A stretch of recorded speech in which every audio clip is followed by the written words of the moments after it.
ಹಗರಣ ಮತ್ತು ವಾಲ್ಮೀಕಿ ಹಗರಣ ಬಿಜೆಪಿಯಲ್ಲಿ ಆಕ್ರೋಶ ಕಾರಣ ಆಗಿರುವಂಥದ್ದು. ಈಗ ಅದರಲ್ಲೂ ವಿಶೇಷವಾಗಿ ಮೂಡ ಸಂಬಂಧಪಟ್ಟಂತೆ ನಿವೇಶನ ಸಂಬಂಧಪಟ್ಟಂತೆ ಸಿದ್ದರಾಮಯ್ಯ ವಿರುದ್ಧ ಲಾಜಿಕ್ ಎಂಟಿಗೆ ತೆಗೆದುಕೊಳ್ಳೋಕೆ ಬಿಜೆಪಿ ನಿರ್ಧಾರ ಮಾಡಿರುವಂಥದ್ದು ಬಗ್ಗೆ ಮೊದಲು ಪ್ರಸ್ತಾಪ ಮಾಡಿದಂಥ ಈ ಪ್ರಕರಣ ಬೆಳಕಿಗೆ ಬರೋದಂಥ ಕಾರಣ ಆದಂಥ ಶಾಸಕರಾದ ಶ್ರೀವತ್ಸವ ನಮ್ಮ ಜೊತೆ ಇದ್ದಾರೆ. ಸರ್, ಇವತ್ತು ಸಾಕಷ್ಟು ದೊಡ್ಡ ಮಟ್ಟದಲ್ಲಿ ಪ್ರತಿಭಟನೆ ಮಾಡಿದ್ರೆ ಎಲ್ಲ ಆಯಿತು. ಸೊ ನೆಕ್ಸ್ಟ್ ಏನು ಮಾಡ್ತೀರಿ ಈಗ ಲಾಜಿಕ್ ಎಂಟು ತೆಗೆದುಕೊಳ್ಳೋದು?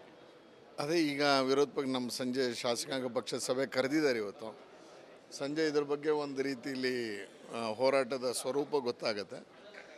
ಒಂದಂತೂ ನಿಜ, ನಿನ್ನೆ ರಾತ್ರಿ ತಪ್ಪಿಸ್ಕೊಳ್ಳೋಕೆ ಬೀಸೋದಣ್ಣೆಯನ್ನು ತಪ್ಪಿಸ್ಕೊಳ್ಳೋಕ್ಕೆ ಅಂತೇಳಿ ನಿವೃತ್ತ ನ್ಯಾಯಾಧೀಶರ ನೇಮಕ ಮಾಡ್ಯಾರ. ಆದರೆ ಈಗಾಗಲೇ ಸರ್ಕಾರನೇ ಒಂದು ಟೆಕ್ನಿಕಲ್ ಕಮಿಟಿ ಅಂತೇಳಿ ಫಾರಮ್ ಮಾಡಿದ್ದು. ಟೆಕ್ನಿಕಲ್ ಕಮಿಟಿಯವರು 181 ಪುಟಗಳ ವರದಿಗಳನ್ನ ಬಹಿರಂಗಪಡಿಸಿದ್ದಾರೆ. ಅದರಲ್ಲಿ ಏನೇನೆಲ್ಲ ಅಕ್ರಮ ಆಗಿದೆ, ಯಾವ ದೂರುದಾರ ಏನೇನು ಕೊಟ್ಟಿದ್ದಾನೆ ಅದನ್ನು ಕೇಸ್ ಬೈ ಕೇಸ್ ಸ್ಟಡಿ ಮಾಡಿ ರಿಪೋರ್ಟನ್ನು ದಾಖಲಾಗಿಸಿದೆ. ಅದಷ್ಟನ್ನು ಓದ್ಕೊಂಡು ಸರಿ ಮಾಡಿದ್ದಿದ್ರೆ ಇವತ್ತು ಈ ಭ್ರಷ್ಟಾಚಾರ ಅನ್ನೋದು ಮೂಡೋದಲ್ಲಿ ಕಡಿಮೆ ಮಾಡ್ಬೋದಾಗಿತ್ತು. ಆ ಅವಕಾಶವನ್ನು ಸರ್ಕಾರ ಕೈ ಚೆಲ್ಲಿದೆ ಅಂತ ಹೇಳಕ್ಕೆ ಬಯಸ್ತೇನೆ. ಕುಮಾರಸ್ವಾಮಿ ನಿನ್ನೆ ಕೂಡ ಒಂದು ಹೇಳಿದ್ರು, ಅಂದರೆ ಈಗ ನಿವೇಶನ ಒಂದು ಭಾಗ ಕೆಸರೆ ಗ್ರಾಮದಲ್ಲಿ ಕೂಡ ಅದು ಸತ್ತವರ ಹೆಸರು ಡಿನೋಟಿಫಿಕೇಶನ್ ಆಗಿರೋದು, ಮೂಲ ಜಮೀನು ಸರ್ಕಾರಿ ಜಮೀನು ಅಂತ ನಿಮ್ಮ ಗಮನ ಕೂಡ ಬಂದಿದೆ. ಸೊ ಅದು ಕೂಡ ಒಂದಷ್ಟು ಸಂಬಂಧಪಟ್ಟ ಏನು ಹೇಳ್ತೀರಿ ಸರ್, ಅದೇನು ಮಾಹಿತಿ ಇದೆಯಾ? ಅಲ್ಲ, ಅದ್ರ ಬಗ್ಗೆ ಪೂರ್ಣ ಮಾಹಿತಿ ಇಲ್ಲ. ನಮ್ಮ ಹತ್ರ ಇರೋ ಮಾಹಿತಿಗಳ ಆಧಾರದ ಮೇಲೆ ಹೇಳೋದಾದರೆ ಈ ಏನು ಅವರ ಬಾಂಬೈದ ತೊಗೊಂಡಿದ್ದಾನೆ ಮಲ್ಲಿಕಾರ್ಜುನ ಸ್ವಾಮಿ ಹೆಸರಲ್ಲಿದೆ ಅನ್ನೋದು ಸುತ್ತಮುತ್ತ ಯಾವುದೂ ಕೈ ಬಿಟ್ಟಿಲ್ಲ. ಅಂದರೆ ಎಲ್ಲವೂ ಮೂಡಾದ ಸ್ವಾಧೀನದಲ್ಲಿತ್ತು. ಇದು ಒಂದನ್ನು ಯಾಕೆ ಸ್ವಾಧೀನ ಮಾಡ್ಕೊಂಡಿರಲಿಲ್ಲ ಅನ್ನೋದು ಯಕ್ಷ ಪ್ರಶ್ನೆ. ಇವರ ಸೈಟಿಗೆ ಹಿಂದೆ ಮುಂದೆ ತೆಗೆದುಕೊಂಡ್ರೆ 10 ಸರ್ವೆ ನಂಬರ್ ಇದೆ. 10 ಸರ್ವೆ ನಂಬರು ಮೂಡಕ್ಕೆ ಸ್ವಾಧೀನ ಆಗಿದೆ. ಇದೊಂದು ಯಾಕೆ ಸ್ವಾಧೀನ ಆಗಿರಲಿಲ್ಲ? ಜೆಡಿಎಸ್ ಅವರು ಕೂಡ ಸೈಟ್ಗಳ ಬಗ್ಗೆ ಕಾಂಗ್ರೆಸ್ ಪ್ರಸ್ತಾಪ ಮಾಡ್ತಾರಂತ, ಅವರು ಕೂಡ ಅದರಲ್ಲಿ ಅಕ್ರಮದಲ್ಲಿದ್ದಾರೆ ಅಂತ. ಅಕ್ರಮದಲ್ಲಿ ಯಾರಿದ್ರೂ ಹೊರಗೆ ಬರಲಿ, ಅದರಲ್ಲಿ ಏನಿದಿಲ್ಲ. ಆದರೆ ಕೊಡಲಿ ಅಂತ ಹೇಳ್ತೀರಾ? ಎಲ್ಲನೂ ಮಾಡಲಿ, ಕೊಡಲಿ. ಆದರೆ ಕಳೆದ 1 ವರ್ಷದ ರೆಕಾರ್ಡನ್ನು ನೋಡಿದ್ರೆ 3,15,000 ಚದರ ಅಡಿಯ ದಾನವನ್ನು ಮಾಡಿದ್ದಾರೆ ಕಳೆದ 1 ವರ್ಷದಲ್ಲಿ. 2023 ಮಾರ್ಚಿಂದ ಹಿಡಿದು 2024 ಜುಲೈವರೆಗೆ 3,25,000 ಚದರ ಅಡಿ ಹೋಗಿದೆ. ಅಷ್ಟು ಚದರ ಅಡಿ ಅಂದರೆ ಸುಮಾರು ಒಂದು 640 ಜನಕ್ಕಾಗುವಷ್ಟು ಸೈಟನ್ನು ಹಂಚ್ಬೋದಾಗಿತ್ತು. ಅಂದರೆ 640 ಸೈಟಿನ ಅಕ್ರಮ ಕಳೆದ 1 ವರ್ಷದಲ್ಲಿ ಆಗಿದೆ ಅನ್ನೋದೇ ವಿಶೇಷ.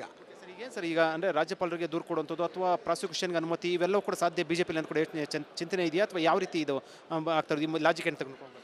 ರಾಜ್ಯಪಾಲರಿಗೆ ಈಗಾಗಲೇ ಕಳೆದ ವಾರ ನಾನು ಮನವಿ ಮಾಡ್ಕೊಂಡಿದ್ದೀನಿ.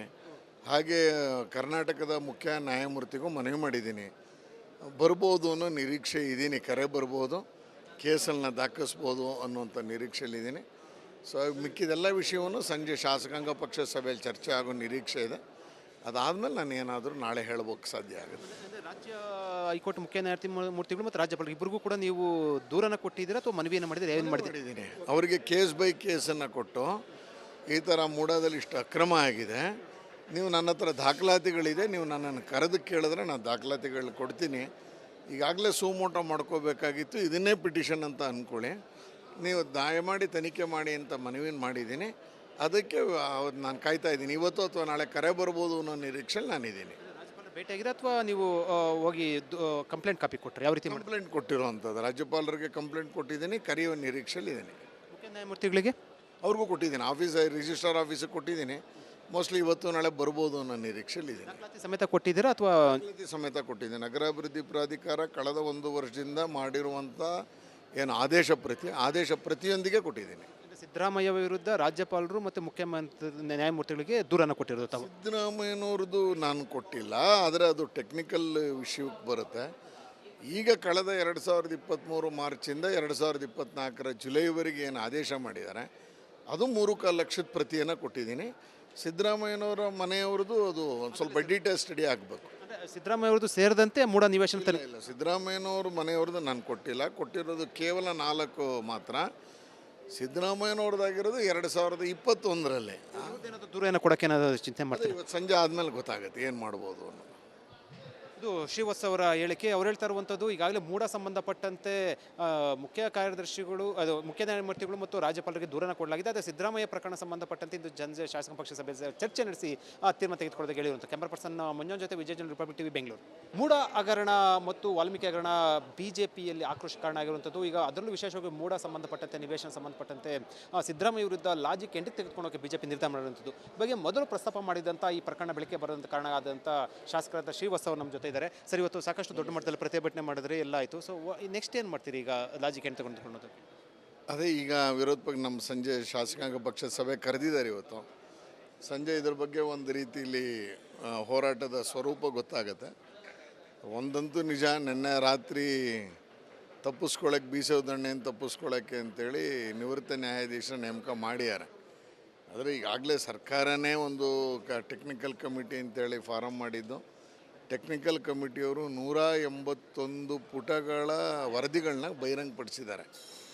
ಅದರಲ್ಲಿ ಏನೇನೆಲ್ಲ ಅಕ್ರಮ ಆಗಿದೆ, ಯಾವ ದೂರುದಾರ ಏನೇನು ಕೊಟ್ಟಿದ್ದಾನೆ ಅದನ್ನು ಕೇಸ್ ಬೈ ಕೇಸ್ ಸ್ಟಡಿ ಮಾಡಿ ರಿಪೋರ್ಟನ್ನು ದಾಖಲಾಗಿಸಿದೆ.